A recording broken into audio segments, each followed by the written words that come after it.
Comme en 1983, Jean Le Canuet et Michel Bérégovoy une nouvelle fois face à face dans la bataille des municipales.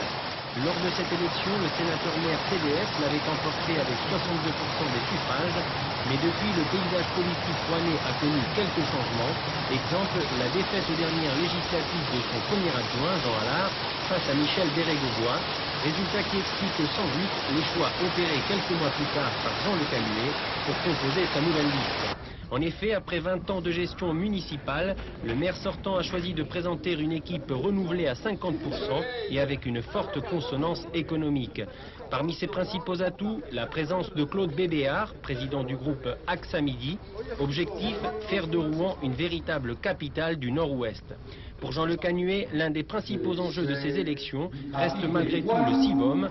Il suffirait en effet que Sotteville et Desvilles-les-Rouen votent à gauche pour que la présidence du Grand Rouen bascule du même côté. Conscients de l'enjeu, les candidats de la liste Progrès et Solidarité ont d'ailleurs fait campagne dans ce sens en proposant la création d'une véritable communauté urbaine, ce qui permettrait selon eux de mieux répondre aux attentes des entreprises et aux besoins de la population.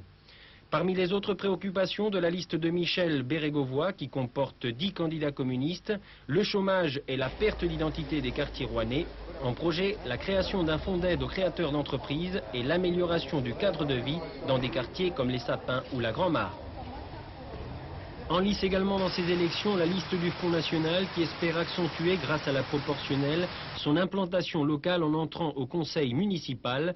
Lors de sa campagne, Dominique Chaboch n'a pas caché qu'un de ses principaux objectifs était d'obtenir suffisamment de voix au premier tour pour tenter d'obliger ensuite Jean Le Canuet à négocier entre les 12 et 19 mars.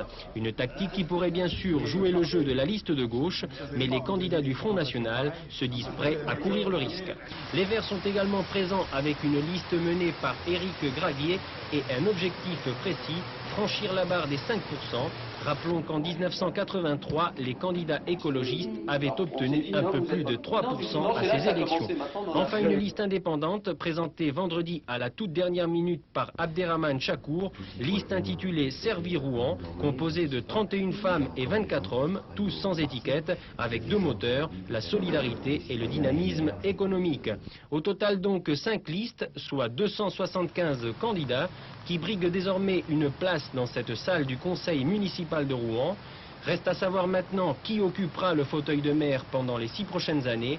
Réponse le dimanche 19 mars au soir, à moins qu'un seul tour ne suffise.